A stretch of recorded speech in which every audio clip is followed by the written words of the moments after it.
আমরা মোটামুটি অনেকগুলো নতুন ইনিশিয়েটিভ নিয়েছি, আবার অনেকগুলো নতুন নতুন চ্যালেঞ্জও আমাদেরকে মোকাবেলা করতে হচ্ছে, লাইক অ্যাবিউজ অফ এআই ইত্যাদি ইত্যাদি, সোশ্যাল মিডিয়া। আগে যখন যে আপনারা যে 7টা নির্বাচন করেছেন, একজন বলেছেন 91 সালে তো আর এই সোশ্যাল মিডিয়ার এই দৌরাত্ম্য ছিল না, দৌরাত্ম্যের জন্য অ্যাবিউজ অফ এআই ছিল না। এখন আমাদের জন্য নিত্য নতুন চ্যালেঞ্জ এসে উপস্থিত হয়েছে।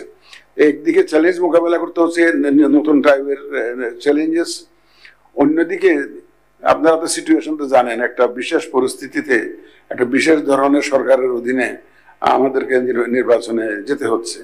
এবং দেশের এই ক্রান্তি লগ্নে আমরা মনে করেছি যে, বিশেষ করে আমি এবং আমার কলিগরা এটাকে সেইভাবে নিয়েছি।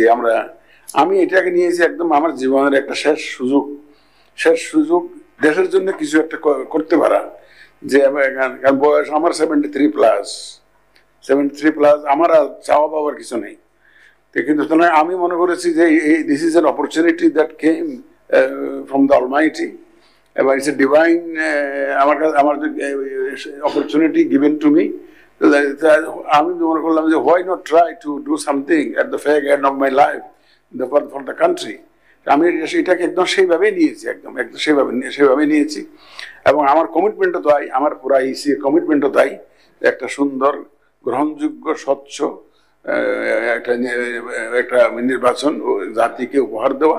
এখানে সবার সহযোগিতা লাগবে, ইসি একার পক্ষে সম্ভব না, আপনারা ভালো জানেন, আপনারা ইসিতে কাজ করেছেন, ভালো ইসি একার পক্ষে সম্ভব না। এখানে সবার সহযোগিতা লাগবে, মিডিয়ার সহযোগিতা লাগবে, রাজনীতিবিদদের সহযোগিতা তো লাগবেই।